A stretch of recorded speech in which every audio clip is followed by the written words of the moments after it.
All right, we're going to be discussing the mechanics from a front view, and we're just going to concern ourselves with our path or the flow down the mound. So we already got these videos to the top of these guys' leg lifts. Obviously, every pitcher comes down the mound at different rates, different speeds. However, to make these guys flow together, I have changed up their speeds to fit.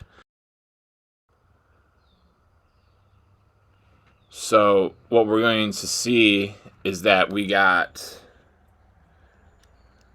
Jerry Jones over here getting that front leg fully extended and really sitting into his delivery. We got Greinke, who's got his knee, which is going to be further back towards second base than his foot is. He's really taking this front knee and kind of curling it back so that his front hip stays closed. And Kirby is going like Jones here with his front leg, but he's keeping it in a more bent position rather than kicking it straight out like Jones. But what we do notice is no matter how these guys load into their back hips, getting down into their legs, engaging their lower halves, what do we notice? We notice where the glove is going. And that's to help them be able to see over their front shoulder. They want to be looking down the barrel of their shoulder, because the longer we can be looking here over this shoulder as we proceed down the mound. Obviously, we've gotten back to center, but look, we're still looking right over that shoulder. Still looking right over that shoulder. Still looking right over that front shoulder. The longer we can do that into our moment of foot strike, bam, bam, we can see front shoulder, and our head is still trying to fight to keep that front, or rather our front shoulder is still fighting to stay above our chin. The front shoulder is still fighting to stay in above the chin. The front shoulder is still fighting to stay in above the chin. And when we do that, we can see that the back hip now has been able to come through, exposing the belt buckle to the batter, to our catcher, but preventing, because that front shoulder's fought to stay in so that we continue to look over it. Look what that's done with our chest. It's kept it squared up, squared up, squared up, as that lower half has been able to fire, and there lies our upper lower half separation that we're trying to achieve. And now here comes the most important part. Getting into this position is key for both our power production, our ability to throw the baseball with our body, thus reducing the amount of stress that's going on through our arm during that delivery, and helping ensure, this wasn't the straightest line here, helping ensure our energy continues to flow to the catcher.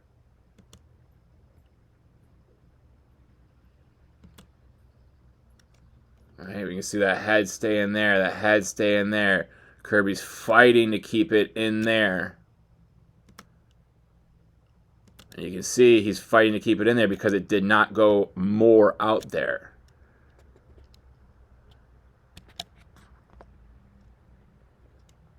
So we're rotating that back shoulder. We're rotating that back shoulder forward. forward, forward, forward. So that way all of our power can be flung through those fingers, out through that ball, forward.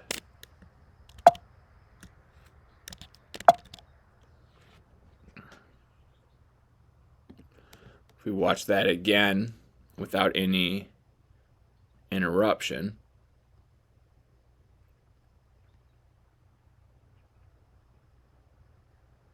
into foot strike, out of foot strike. Everything staying in line with our target. And then noticing as they're getting into release, where are those chin and chests going? To the target. To the target. The angle of our trunk, this mass from our shoulders through our waist, our trunk right now is upright. It's above our hips. In relation to the ground, it's in a 90-degree angle. As we get into release, those trunks in relation to the ground are no longer up here trying to throw the baseball. Instead, in relation to the ground, these trunks of these elite throwers of the baseball, both in terms of command, the best to ever do it, in terms of longevity and success, one of the best to do it, and an upcomer with elite velocity and potential to be an all-star. Every one of their trunks at release went from being up here at foot strike to out here at release, bringing that energy down the mound, but most importantly, towards our target. And that's something that we're able to see even easier and more clearly in the side view videos.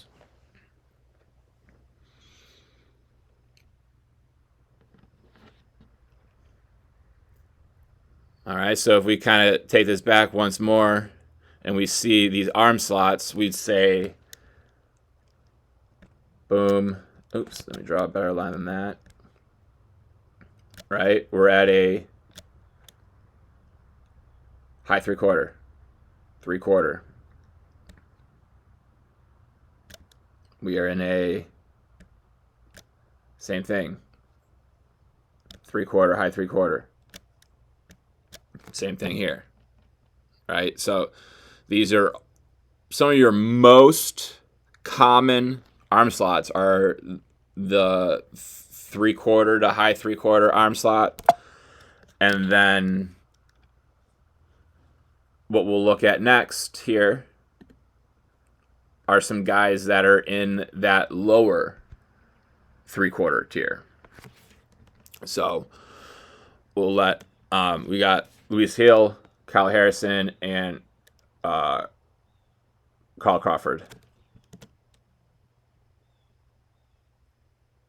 All right, so the same thing, moment of that foot strike, we can see that they're still fighting to keep that front shoulder in, keep that front shoulder in, fighting to keep that front shoulder in, and then coming to release and through, we can see how those heads are fighting to stay in.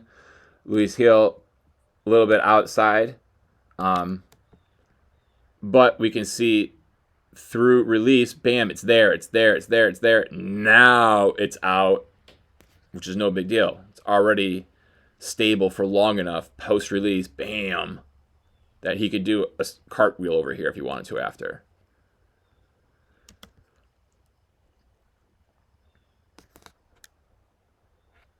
So fighting to keep that front shoulder in, And by doing that, the shoulders have stayed squared up, and with a good lower half timing and pattern sequencing, we got the back hip to have come forward,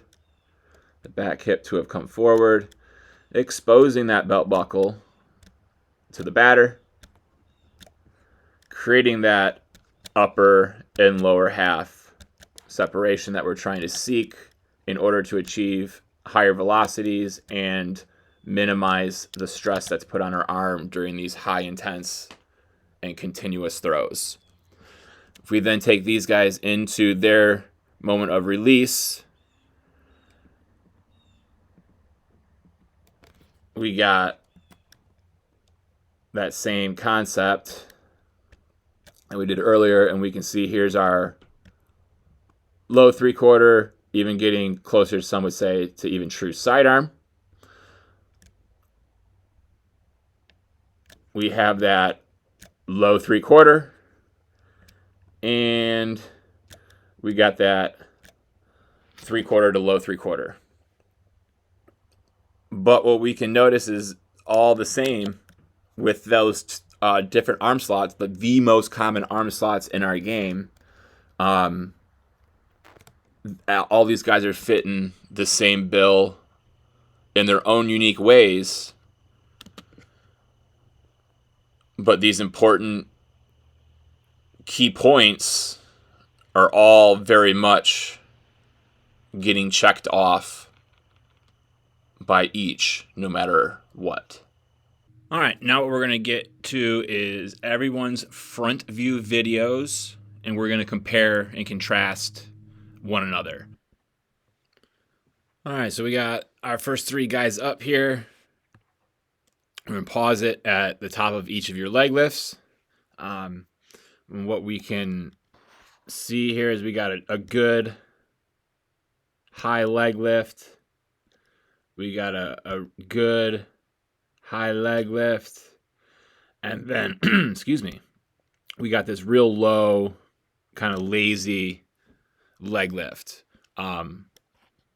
Get this bad boy up. The higher we can get this leg up, the more potential we add to our delivery in terms of power production and timing. We'll let our bodies flow, and what we're going to do the next time our deliveries get paused will be the moment in which our lower body is beginning to rotate to the target. So if you're looking at the front leg, it'll be the point in which your front leg begins to open up.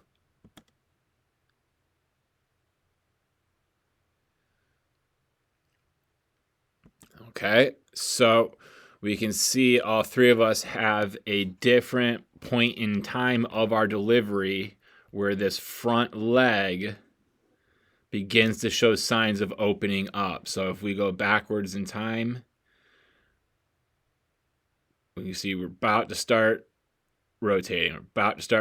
As soon as the frame comes after this front leg is going to be rotating itself around to get itself in position with the rest of your body.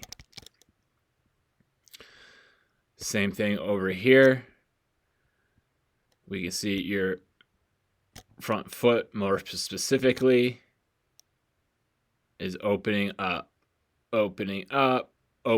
right here. So everything that's going to occur from this point in time onwards is going to involve the lower body beginning its rotation, but not just the front hip, front knee, front foot, but the back foot, back knee, and back hip as well. And as we come over here, we can see very early, very quickly, that front foot is opening up. And the reason that your front foot is opening up much earlier into your body's progression down the mound than these two guys over here is because if you notice very quickly, we draw a line from your back of your foot to the back hip, and we got your back knee here. We're going to notice that very quickly that bend of that back knee is going to go that way. This knee is going to start to come over here. So watch. Boom. See how that back knee is going towards third base?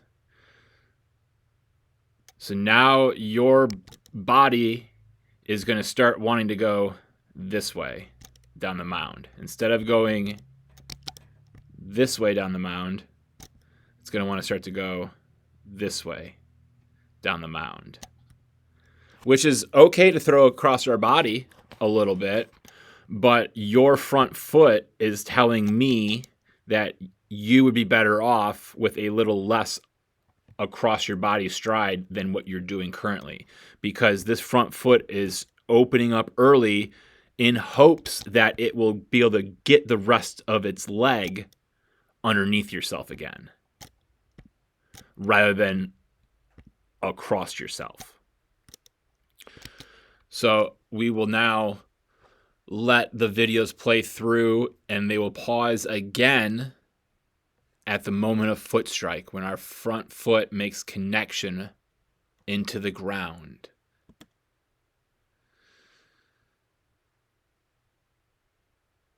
Okay, so here all three of us are. We take that back and we go again first over here on the right, and we can see, we just watch this front foot and watch when it gets into the ground, and we can see the inside part of the foot is making connection first, and then the rest of the foot rolls into the ground. The inside part of the foot hits, and then the outside part of the hits, and then we're able to stabilize it. Now, let's think, why is the inside of my foot hitting first? Well, when the inside of the foot first makes contact with the mound, look at the angle of your kneecap. We have not quite gotten our hip, our knee, and our foot in a better alignment. It won't get the knee into this good alignment until after this front foot gets the rest of itself down to the ground. So if we draw that hip dot and we draw this foot dot, we currently have the knee here. Let's see where that knee goes by the time that foot gets, boom, all the way in. Right there. A lot more in line with the rest of our body.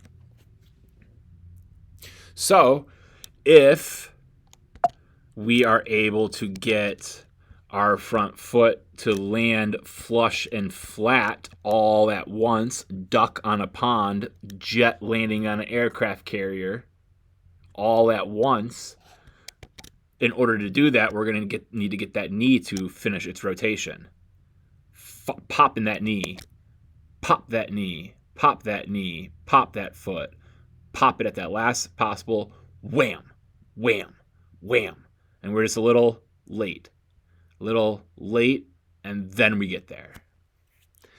And we say it's late because by the time this front foot gets firmly placed in the ground, we can see that backside shoulder has been forced to start to come through.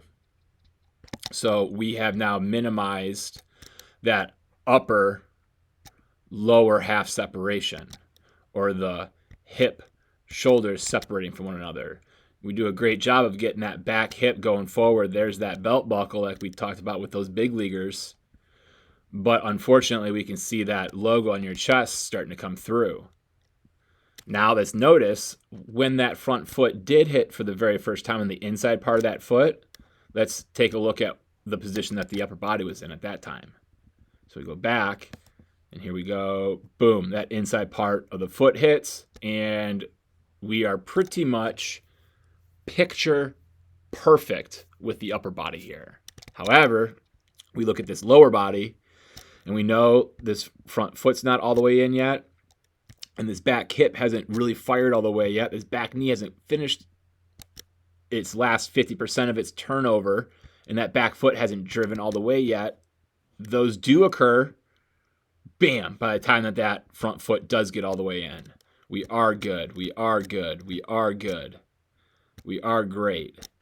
And we just, in order to get this looking picture perfect, we had to sacrifice this picture perfectness. So if we could have this upper body to match this lower body, we would be grooving. So that's going to be our big thing. It's just you learning how to get that front leg to, bam, get turned over all the way by the time foot strike occurs. Because if you do, we can see we're going to be in a great position to add a couple extra free mile an hour, 1, 2, maybe even more. But more importantly, we're going to be able to get our release out in front a little bit more, which is going to make the baseball have less time that it travels from out of your fingertips to the catcher's glove, which is going to make it look a lot faster to the batter, and it's going to give them less time to decide swing or not. It's also going to have a great impact on your breaking stuff. Your changeup as well, but the breaking stuff very much so, being able to get way out in front. All right, so we go to the middle here. All right, getting you into foot strike. We can see we're a little bit of the same, that heel first, and then toes getting down. However, by the time that foot does get all the way into the ground and we get a little bit of weight going into it, that upper body is in a great position. This lower body has that belt buckle with the back hip driving us forward, that back knee turned over all the way. Back foot, obviously we can't see it here, but we know it's turned over because hip and knee have successfully turned themselves over. So everything that we're seeing from this front view in terms of the timing that your body is doing its movements up until this point in time here, very nice. All right, coming over to here. As we talked about earlier with that knee going towards third base, we can see it's about to go so far after this point in time that if we shift our focus to this back heel here, we're going to start to see it coming up off the ground. All right, see that there? That heel coming up off the ground. And the only reason it's coming up off the ground is because it's getting pulled this way. And the only reason it's getting pulled that way is because the knee has been going that way for so long that eventually it just pulls this up.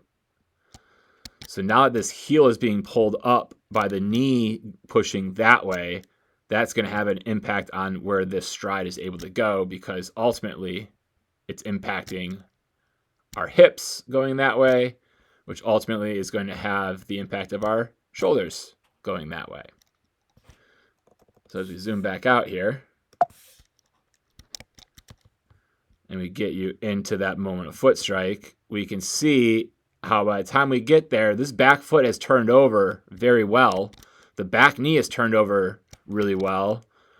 The back hip is trying to get itself going. We've just gone a lot across our body. So if we just look, your back foot toe is not quite at the edge of this white line. So if we then take that all the way down, we could say like that would be the same spot that your back toes are at. And then we land over here. I don't know exactly how wide this strip is on the rubber, but I mean, we're at least 1 full foot's width away from the white. So at least a good 4 inches, 5 inches maybe. I think your body, we could still be going across our body if our foot was in this alley here instead. We would even be throwing across our body slightly if we were half on, half off of this stripe. We're just getting to a spot that's going to make things really difficult at your age and at your strength level to be able to get things to come back this way. Because the lower body's going this way and the throw's got to go this way, we got to counter this angle by this to get us back to that center point. And that takes a lot of speed, a lot of really consistent timing, and a lot of strength. And I'm not saying that you're a weak kid by any means, but at the end of the day, you're 14. You just haven't matured into your full grown adult body yet. So in order for our stride not to be going so far across our body, we got to not allow the knee to go so far buckling this way. And if we kind of use, and I'm sorry, I don't know everyone's name yet, but if we just use our guy over here on the right and we just watch this back hip kind of just sit into the delivery. Boom. So then if we kind of just drew like a chair, he's sitting in this chair, right? Sitting into that chair, sitting into that chair, sitting into that chair. If we think that same thing with you, it would be hard for you to sit in that chair because, oops, I don't want to do that.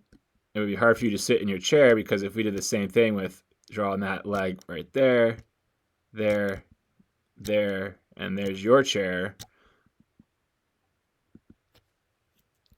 you're not going to get into it. You're sitting in front of your chair.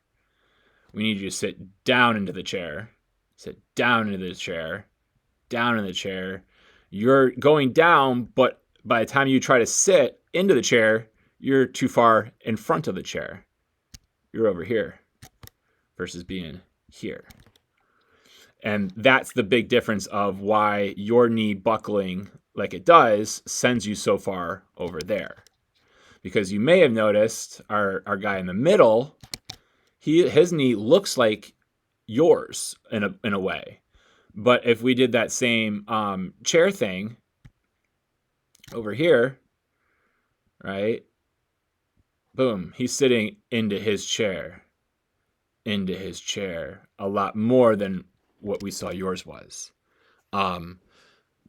So pistol squats are going to be a big part of your development for your lower body.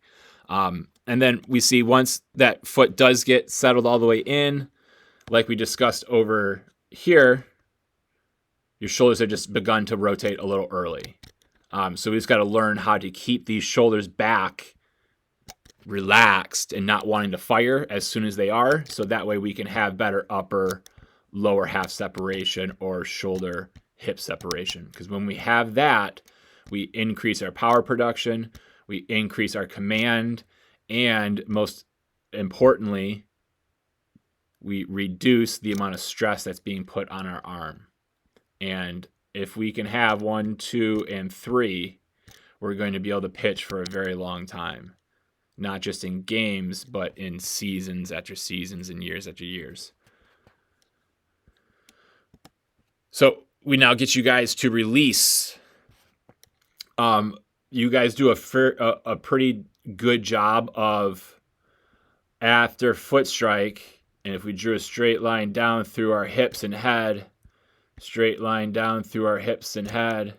And I know these aren't the perfectly straight. I'm using a trackpad on my MacBook. So you guys all do a pretty darn good job of being, when you do rotate, keeping the center of your mass on that line, getting a little bit over here, But why? It's because that front shoulder opened early. So now you're going to be rotating along this axis, right?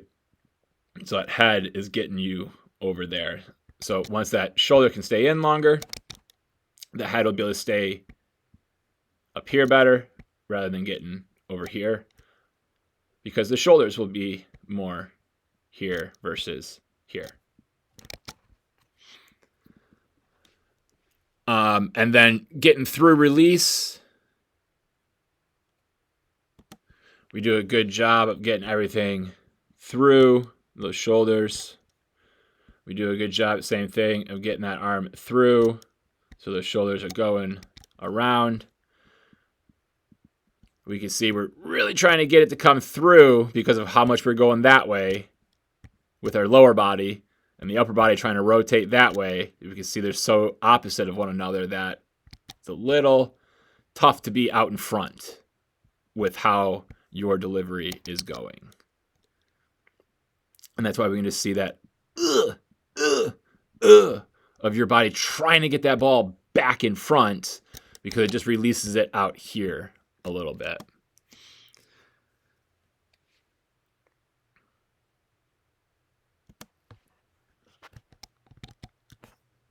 All right, next two, we got the same stoppages. We're going to stop both of you guys at the top of your leg lift. We got a good job having a nice high leg lift. We're at the borderline of, in my book, what's acceptable for a good aggressive leg lift. One thing that's going to help you get this leg up higher is if we don't lift the foot up to the butt, but instead we raise the knee up. And right now you're raising your foot up. So if we just have this foot be just a little bit more dangly, somewhere here, even here, but just up here is a little tight. That's kind of limiting the amount that you can get that leg up.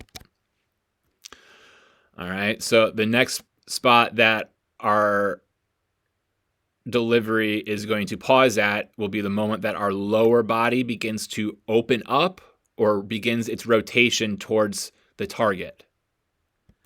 Okay, so we're going to start on the left, and we look at this front leg, more specifically the front foot. That's telling us when you are beginning your lower body's rotation. So if we take it back a little bit, that foot is coming at us from a side position, side, the side of your knee is going towards us, and then right around here, it's going to start to rotate. See that front foot starting to open up a little bit, open up. So everything after this point in time, this front knee is going to start rotating. The front foot is going to start rotating. That front hip is going to start opening up, which is going to give the space for this back foot to start rotating forward, the back knee to start rotating forward, and most importantly, the back hip to start driving forward. Shifting our focus over here. One thing I want to draw to your attention before we even discuss the moment of time that your body is starting to rotate is this. Notice this big hunch we have going on over here. Where did we start? We started here, right? We got head here, we got hips here, and we got back foot here. For the most part, we are above one another. Then we get the leg up. We can see we're starting to get that hunch to be a little bit, and everything after that is going to be more hunch, right? So now we got head over here, hips over here.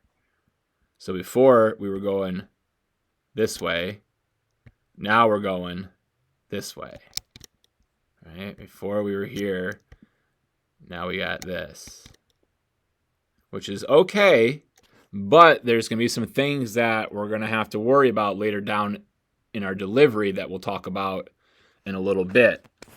So let's now shift our focus to the front leg, most specifically the front foot, for us to know that we're going to start opening after this point in time that we have paused at. So we see the side of your foot coming towards us, the side of your knee coming towards us, and then we're going to see that Nike logo start to rotate to the side, or we're going to start to see the front of your shoe opening up, opening up, opening up. So everything after this point in time is going to involve that front knee rotating, the front foot rotating, the front hip opening up to allow the back foot to start to rotate to forward, to get the back knee to rotate forward, and most importantly, to get that back hip to drive forward.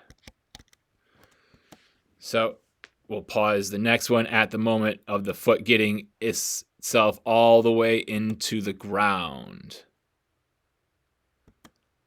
Okay, so we'll come back to the left side here. Again, we're stopping it at foot strike, the moment our foot gets into the ground, because we can't throw this baseball until the foot's into the ground.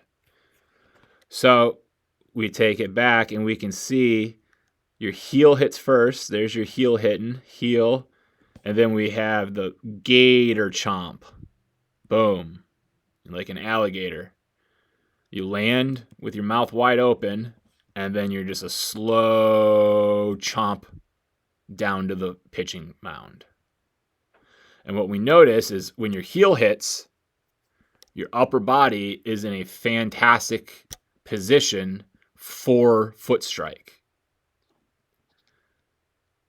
Because at foot strike, we want to be looking down our shoulders with that ball loaded up exactly where you have it at. But unfortunately, we're not in foot strike yet. That foot hasn't gotten all the way into the ground.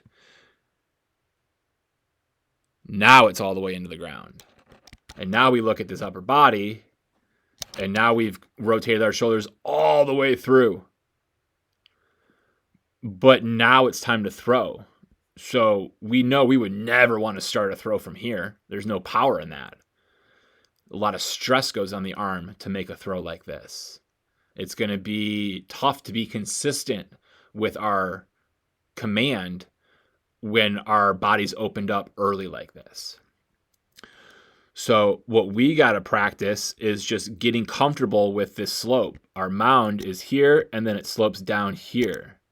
The pitching rubber is back here. We got some small distance, a few inches, more than a couple inches over here that's straight and flat before we start going down. And we go down at a 1 inch drop for every 1 foot that we go. So that means if you got a 5 foot stride, you're going down roughly 5 inches, your front foot from your back foot, which means our front foot can't be positioned flat if it's going to land on a slope like this. And it certainly doesn't want to be up on an angle with our toes above our heel. And that's what's happening with you. Your toes are higher than your heels. So here is the slope of the mound, and here is your foot. So now it's got a gator chomp all the way down to get itself into the mound. So if we can learn how to get your foot to be on this type of angle, and it can just go into the mound like a duck on a pond, like a fighter jet on an aircraft carrier, just boom, nice and flush and flat into it, your foot would be in the ground at this point in time. So that way this upper body and this lower body would be in a picture perfect position with great upper lower half separation, or the shoulder hip separation. And the more that we get of that, the more velocity we're going to create, the more we're going to be able to throw with less stress in our arms, and we're going to be able to get more extension or release that ball further towards the target, which is going to give us more movement on our pitches, and it's going to make it tougher for the hitter to hit because it's going to get at him quicker, and it's going to be tougher for him to pick it up because it's less time that he gets to see the ball before he has to make the decision to swing or not. All right, we'll shift our focus over here to the right. So the moment of foot strike is when that front foot gets all the way on the ground. And what we're going to notice is that that inside part of your foot, boom, hits first. And then we got to roll the side of your foot into the ground, and then we got to get it stable. Then we got to brace it, right? Side of the inside, outside, brace. So why is the inside part of your foot hitting first? Well, let's look at this angle of your hip to your knee, and where's it going? It's going that way. Where's our target at? It is that away. So if our hip is here and our foot is landing here, we can see where our issue is at. Your knee is not in line with your hip and your foot. And your knee does not get in line with your hip or foot until the rest of your foot gets into the ground. Where now we have hip, knee, and foot. Still a little awkward, but it's better, right? So we got to learn how to get this front leg to rotate before it hits the ground. Because as we just kind of discussed over here, by the time your front foot gets all the way on the ground, your upper body is already rotating forward, which puts tremendous stress on this arm to throw the baseball. It drastically reduces our velocity, and it has a severe impact over our ability to command the baseball. All things that we need to have the opposite of to be a pitcher that can be successful for a long period of time. So got to do some drills to learn how to get this front leg to rotate properly. The next point in time that the video is going to be paused will be the moment of release. Okay. So what we can see is that moment of time is very limited with you guys, right? So this is the amount of power we're getting with this throw, essentially, is there. That's all. Because, go back over here, because that front shoulder was opening early, we can see now we're in this awkward alignment with our arm at release, where we got our shoulders on this angle, but we got our elbow almost beneath our shoulder and then our hand up over here. We're very much just kind of pushing, flinging I really don't have a term to describe how your arm is moving this baseball outside of, i.e., not safe. We need hopefully cleaning up the lower and upper half. We'll clean up the arm path a little bit. But we can see we're in a good spot here. We just need to be able to maintain this and this, right? Boom. And now have this arm come through here.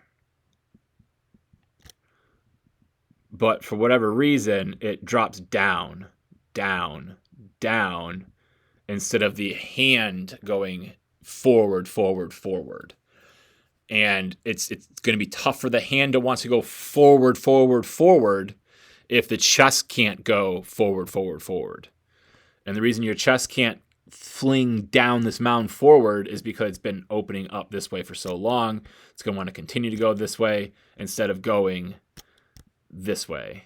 Instead of staying in our alley, our hallway, your shoulders have been wanting to go that way. So everything's kind of fighting against itself. So we just kind of have a sequencing issue here that all stems from this foot not getting into the ground on time and taking this big gator chomp time to get in there. So a lot of hopping on the mound, a lot of non-throwing drills that I have that are very easy to practice. We just need to be able to have a mound to practice them. And same thing over here, but I mean, we're just getting to release so quick. I mean, we can just see all the effort in your face just trying to get things going back this way instead of being pulled this way. Again, by the time we get to release, by the time we get to foot strike, most of the damage is done or will be done based on how we have gotten into this position. That's why it's such a good spot to evaluate our delivery is at this foot strike. All the movements we've done up until this point will dictate the movements we do after this point. And everything that you guys have done up until this point has just gotten you in a position that everything after is just an unstable foundation to try to be powerful from.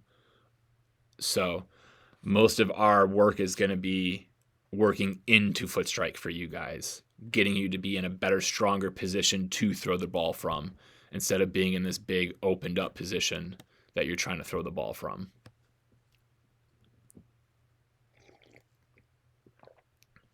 Our next three here will be the same way. We'll pause it with everyone at the top of their leg lift. Our guy in the middle here, you may have noticed this. It's because I had to edit your leg lift because at this point in time, you can see your head's looking over towards first base, towards that wall over there. And you like pause for like 20 seconds of slow-mo time. And then you look back over and you go through your delivery again. So I had to stitch those two together. Let's just make sure we stay locked in when we're on the mound here and we don't let something off to the side distract us mid-pitch. So everyone is going to get paused here at the top of their leg lift. So here we are. We can see we have your belt line going across. You're just there. Belt line going across. We're getting that up above that. That's good. We got belt line and we're not quite there. So we need to get high leg lifts, guys. A good aggressive leg lift sets the tone for the rest of our delivery. One of the things that we can notice is that just how slow and long it takes this leg to get up compared to everyone else. Yeah, it's in slow motion, but look, they're already up and you're 6 inches off the ground maybe only. We got to get it up so we can get going because guys are on base somewhere, right? You're in the stretch, it's because guys are on base. So if you're just this slow leg lifts, even my out of shape, slow running self is going to be able to take bases standing up easy on you, okay? We got to think, get the leg up quick, get the body going down the mound quick and aggressive, all right?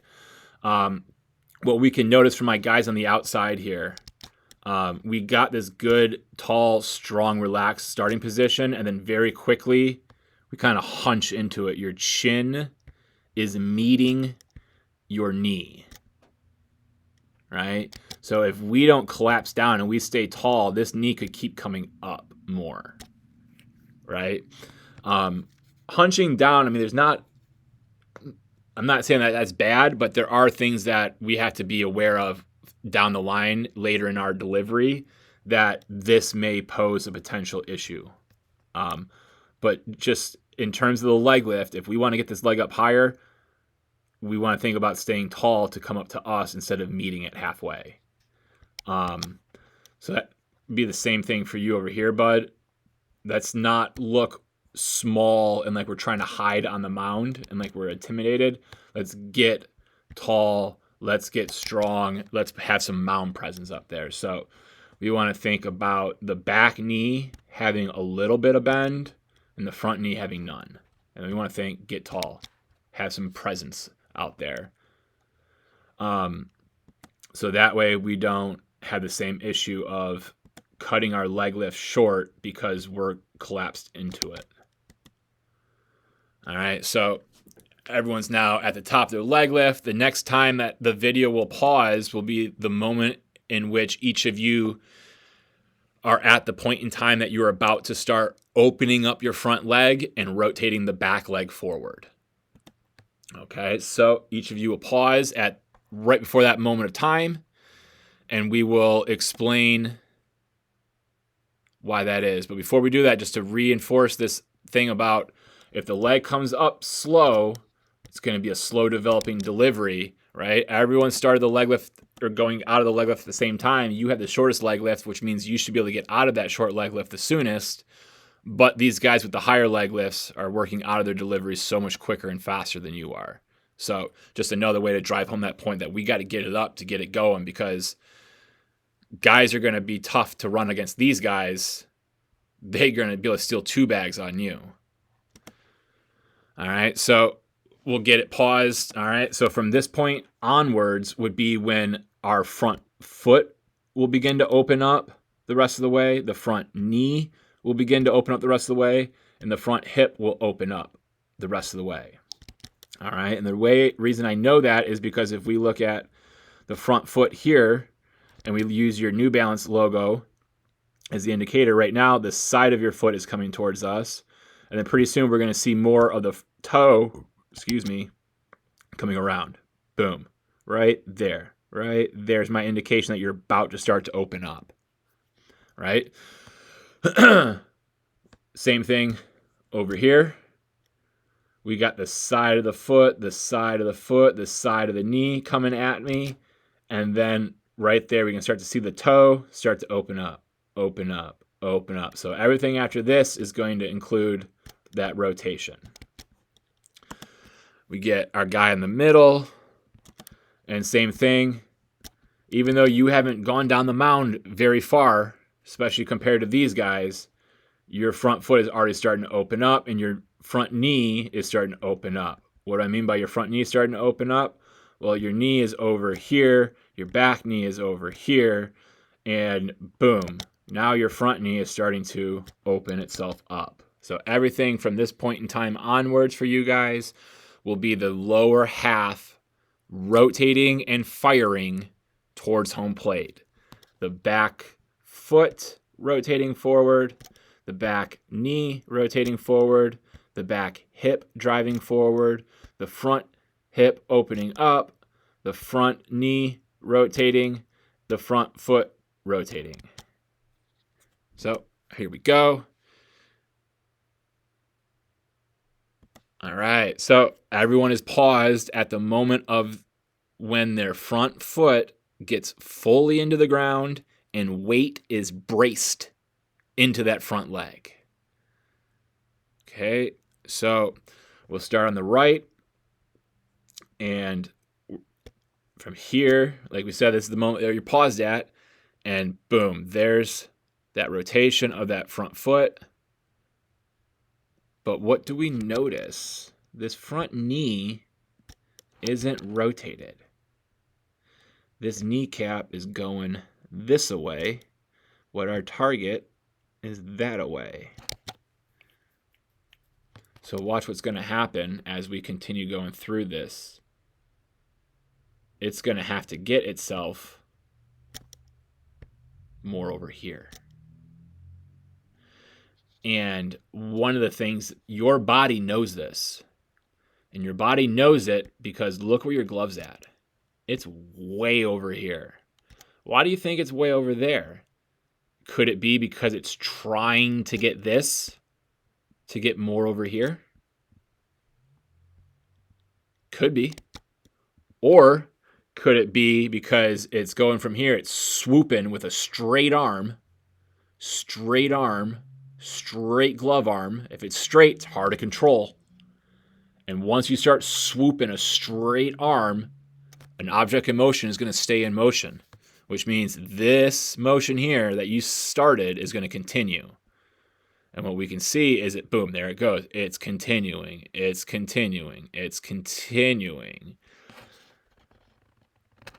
So we can see now this glove is way over here. And we haven't even begun to throw the baseball yet because the front foot hasn't gotten all the way into the ground. What we're going to notice is that the inside of your foot hits the ground first. Then the outside part of your foot will roll over before you're able to really get weight into that front leg, onto that front foot.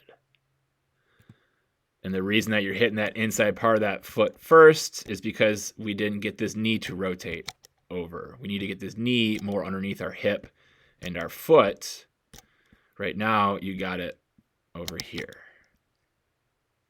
So we got to learn how to get this front leg rotated all the way around, more specifically the knee area. You got to get this knee to pop itself open. And because this glove, like we discussed, is swooping way over here, look what it's going to do. There's our shoulder, our head looking over our shoulder, just like we talked about with the big league videos like we want. But because this glove is so far over here, it's going to keep going over here. Energy is going to keep going over here. And at a certain point in time, the shoulder can't hold over there. It's going to go over there. And boom, there it goes. So now we got all of our upper body energy wanting to go that way, when just earlier it was going that way. So now when we throw, we're probably going to be somewhere in between pulling and tugging energy this way as we're trying to send it this way, which means we're going to have less power to throw with. And because we have differing directions of energy, that's going to have a negative impact on our accuracy. And because our upper body is already rotated halfway through to release, by the time our front foot gets all the way into the ground, we have drastically minimized that upper lower half separation that we talked about, or the shoulder to hip separation. And when we have a lot of that, we have a lot of power, we have a lot of command, and most importantly, we have very little, or as little as possible, stress on the arm. So learning how to get this front leg to rotate properly will get it to be rotated more easily, which will get it to be rotated on time, which will help this be more here by the time we get the foot strike. But ultimately, we have to learn how to use this glove, how to finish this glove, how to utilize this entire glove side, this entire front side arm to our advantage. Right now, the way you're using it is to a disadvantage. It's just opening you up, opening you up, opening you up. We have rather similar things over here on the left side as we discussed, and that is also because this glove arm gets very straight very early, and now a straight arm will continue its path of motion a lot easier. So now it's going that way. It's going to want to continue to go that way, right? So at a certain point in time, it's going to have an impact on the shoulder going that way, which reduces the ability for the back shoulder to go forward because the back shoulder gets tugged on an angle slightly. As we saw on the right, you also, bud, are even more severe of inside part of the foot hits the mound first. And the reason for that is because the front knee has done no rotating whatsoever. The front hip has done no rotating whatsoever. And the front foot really hasn't done any rotating because it's been coming down the mound in this type of trajectory. And it also lands on that type of trajectory. So we got to do a lot of drills on learning how to rotate this front leg without it being in the ground. Rotate it, then it's in the ground. Rotate it, then it's in the ground. You're trying to get it into the ground and then rotate it.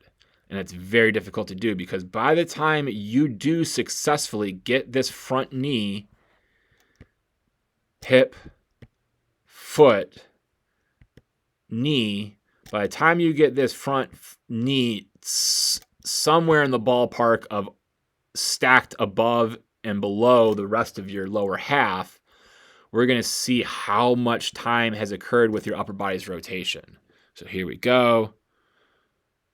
Boom, there's the knee in that alignment. But look, this baseball is already out of our hand, which means your front side never got to a firm, fixed position before the baseball was out. That is a total velocity killer. It is an incredibly high increase arm stress and is absolutely detrimental to our ability to command the baseball. Because if we just go from a thought of the ball's here, now the ball is here, now the ball is here, and now the ball is out of your hand here. Boy, where's that energy going for the baseball? Sure looks to me like it's going to be hitting a righty in the head, if not thrown behind him. We need to be able to get that ball out of here. Be releasing it that way, down our hallway. And the reason that we're just flinging out is because the only way your upper body has a chance to get this arm forward, based on how your lower body is positioned here, I know we can't really see it that well, but your back foot has just folded over on its ankle. You just rolled your own ankle here. So nothing of your lower body has been able to rotate. So you're just basically stuck now in a very wide base with your legs. And now everything's just facing third base. And you just got to spin your upper half as violently and as fast and as rapidly as you can, completely horizontally, as fast as you can, to try to get this lower body to swing around. And in order to do that, we just got to fling this upper half. We're just flinging it. And we can see as that arm is really flinging, that's when we got the most violence in our knee rotation. And by the time that ball is out of your fingers, this back foot hasn't even turned over yet. So basically, it'd be like if you were a boat and you dropped your anchor and then you're like, yo, let me go race this other boat, and you just keep your anchor on the ground. You're trying to drive your boat as your anchor is just dragging behind you.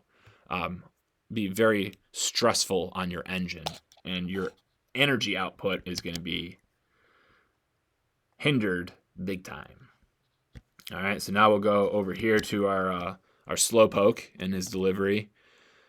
We'll get you into the moment of your foot strike, right? And the one big thing I was saying in catch play to you was we got to make sure we're striding towards our target, and we got to make sure we're finishing our glove and not letting our glove kind of just swoop over here. And what we're going to notice is that the glove is here, here, here, here, and did a better job of getting itself into a nice tight spot, right? So that's pretty good here with the pitch, with that glove not continuing to go this way, but as it got to here, it, boom, held itself a nice firm spot. So that's good job there. But what we're going to want to notice is that if our stride went straight, there's your heel, here's your toe. If you went straight, your foot would be somewhere in this alley here, or at least touching that alley in some way. And we can see we're just opening up this stride big time. So our lower body is not rotating. And we can tell by the back foot has not done anything. The back knee has not rotated. The back hip has not driven forward. Your lower body is trying to rotate by just simply taking this front foot and opening it up. If I had to guess, you're probably a guy that also hits this way too. Instead of being able to rotate in a closed position with your lower half, you're probably a guy that has to open up or has a bad habit of opening up that front side when you hit. It's not a guarantee, but most guys that I see that do this are also guys that do that when they hit. So you don't have to necessarily worry about the front leg rotating as much as some of the other guys that we've noticed. You do a decent job of it, but again, are we rotating it or are we just opening it up? Because if we took this hip, this knee, and this foot and put it over here, we're not rotated anymore, right? These hips are almost completely sideways. So we got to learn how to rotate the front knee, the front foot, and the front hip. But we also have to learn, more importantly, how to drive this back knee, back foot, and back hip. So that way we can create some energy with this lower half. And again, energy with the lower half, we go all the way back to the beginning for you, and we work it to this slow leg up, slow body down the mound. Everything's slow, slow, slow. It's hard to create energy with the lower body if our movements that the lower body has to complete itself in is a slow developing process. But if I am moving quickly during the window that I have to move a certain part of my body, when I go to move that certain part of the body, it's probably going to move fast because the rest of my body is moving fast. But if my body is moving slow and I get to the point in time where I have to move a certain part of my body, Well, it's probably going to move slow because the rest of my body is moving slow. So get the leg up so we can get it going. So that way the rest of the body can get going.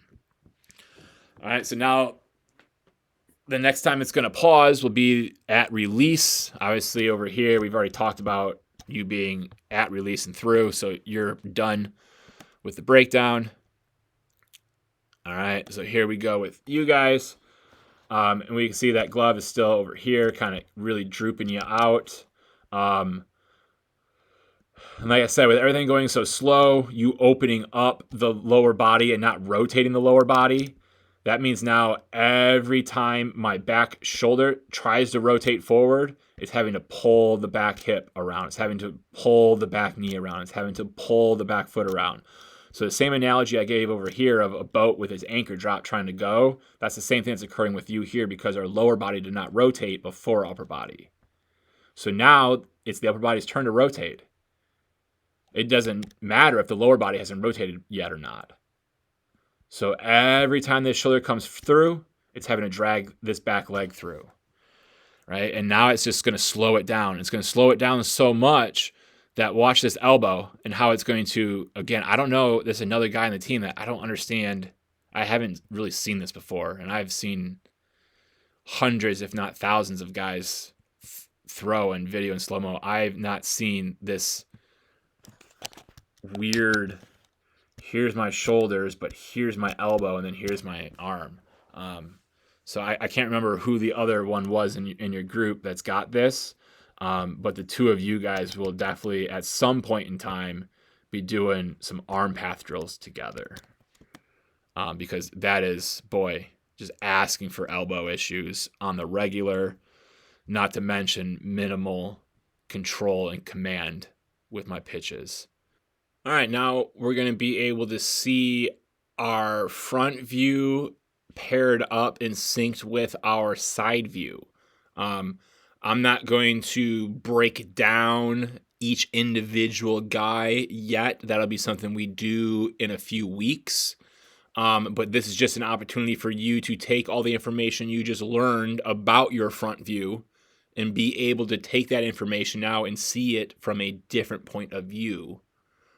So everyone can just go ahead and click on their own individual chapter and take a quick peek at the 45, 50-second clip of your delivery.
All right, so now we got our side view that we're gonna have up here. So obviously with 8 guys, we got 4 and 4.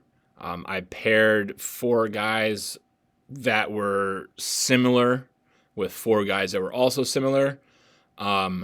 So here we are with the first 4. This video is just going to play all one motion. Hold on, before I even get there. Obviously, when we get our next side video, we will have to push this mound out a bit, so that way I can get the camera closer to the pitching rubber, so that way we don't have this slight backwards angle or getting some of us cut off. So I do apologize for that. We'll adapt better next time.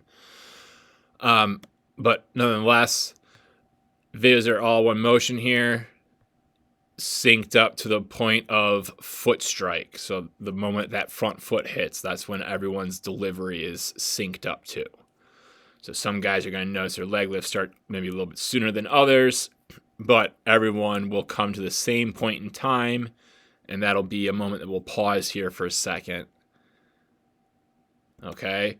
What we're going to learn, or what we have learned, is that at this point in time, we want that lower half to be rotated towards the target, from the back hip going forward, the back knee rotating down and around, and that back foot driving us forward. Like we can see, excuse me, here, this back foot, that positive shin angle going forward, driving that back hip forward, which gets that belt buckle going towards the target.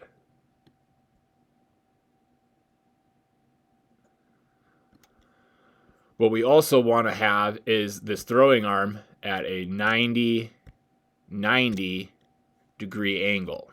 And we can see we got the 90 and we got the 90. Although the shoulders are starting to rotate forward, the throwing arm is in a good alignment. That's going to help keep it safe. The arm over here is in that 90.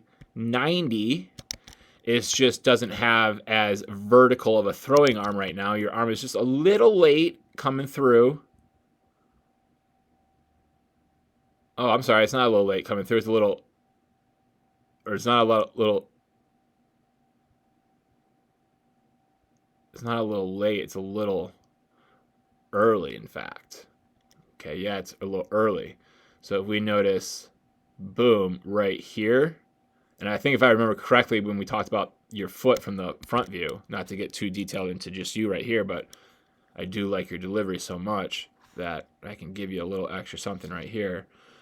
If I do remember correctly, it's because the side of our foot's landing and that knee's not rotated enough. And if we did have that rotated on time, we would be in this position. But because it takes you that little bit, extra to get things over, this is starting to get pulled through, which pulls this arm through early. So so we are good because you will be here in that perfect 90-90 once we clean this lower half up. So yeah, fantastic. But then we can see, Bud, over here, obviously you can see that you're the only guy that does not look the same, because we got that 90 degree angle in the elbow, the 90 degree angle in the armpit, boom and boom, boom and boom. And even though for both of our guys over here, even though at the moment of the foot strike, their shoulders are starting to open up early versus my homie here, who's in that dead straight, perfect upper lower half separation in just a snapshot. Maybe not the most best way to get to it, but in that position, it's pretty extreme upper lower half separation. I also like your disc golf hoodie. I don't think I even noticed that in person, but in the video, I like it. I like to disc golf, so maybe you and I can go throw some discs if we got some warm weather left here in the fall. Anyway, not to sidetrack you and make this video any longer than it needs to be, but we can see at this point in time when that heel first gets in that ground before our big gator chomp occurs, you're in that 90-90 fantastic position. It's just by the time you get there, we can see where you're at, right? And all of these guys will get to a position that's very similar to you here, but it's not going to occur until after, obviously, foot strike. So now we'll get everyone to rotate. Boom. So here's that position that you just looked like, but his is so much later in the delivery. So all of his shoulders coming through, rotation is creating up power for him to be able to then, bam, launch it forward, launch it forward, launch it forward. If we look on my two guys over here who had their front shoulders opening early, you're not going to have this type of arm launching forward. Boom, boom, boom, boom. Because your body wasn't in line with the target when that front foot hit the ground, so you can't take your energy straight to the target. Because your front shoulder's opening yourselves up early, you're fighting against that direction now as you continue to try to go straight. So now you're going to be releasing that ball not as far out in front. And in some of our instances, it may even be on an upward trajectory. So if we look here, right, as we get that shoulder turned around, here's our arm and it's fully extended external rotation. And now as you come out of external rotation, boom, that ball's already out of your hand, right? So the ball, if we just think like in terms of a clock, right, up here's 12, 6, 3, and 9. The baseball's at 9, 10, 11, 12, excuse me, it's already coming out of your fingers by like 12:05. There's the baseball. Here's your fingers. So that means a lot of that energy was just going up this way. Hard to get that baseball down in the zone if we're not releasing it further out, further in time. Physical time, but actual, in this example, further in time too. If we kind of take that similar example over here, that's not a very good circle. Over here, there's that. Right, and now here's the ball coming out here. Here's 12. Here's 1, 2, and 3. So instead of getting released at 12:05 like yours, he's able to get out to 1 o'clock. So the ball's in his hand for longer time, but that longer time is also getting him further out in front. So just more power behind that baseball before it gets to come out of his fingers.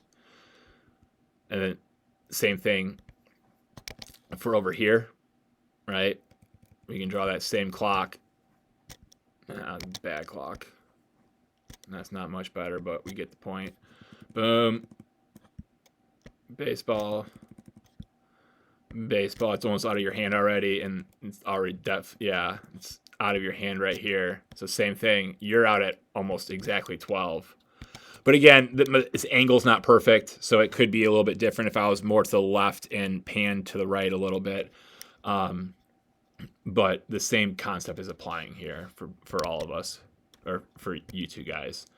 So that's what the front shoulder opening early causes. It leaves your ability to get out in front at a lesser one than someone who keeps their front shoulder in at foot strike, and how they can get themselves out in front through release.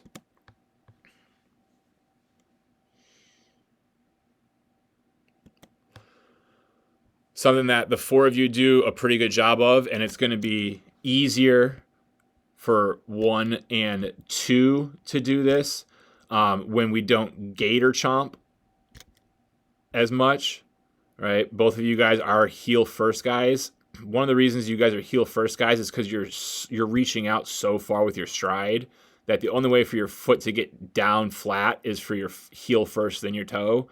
If we thought about this heel being like 2 inches further back, our toe could land a lot easier. So I think you guys are just outstriding your capabilities right now. We're always like taught like get down the mound, get a big stride, and you're both relatively limby, big long limbs. So it's easy for us to get this maybe, but we're just getting ourselves into a position where we're in such a deep angle with this front knee that it's tough for us to brace ourselves. And bracing meaning like as we rotate our shoulders down and through, this front leg either locking out, getting straight, or at a minimum, not increasing this knee forward, right? So we got this here and here, and we got this here and here. Wait, are we both in a foot strike? Make sure that's happening first. Right? So now from here, as you go to get into release, we can see how that knee went forward. We can see how the chin went forward, and that knee's going forward, right? It'd be like hitting and that front knee of yours buckling as you're trying to swing. You're still going to make contact, but it's not going to be for much power. You just got fooled on a pitch. You're out in front. Like that front side gives. It's very similar to here in throwing. Whereas, excuse me, my guy here, we can see how it doesn't go until that ball's much further out of his hands, and then he gets out in front a little bit. That's something we can be thinking about to help with our foot landing a little bit more flush, is not to reach out as far. Make our stride 2 inches less to help with that.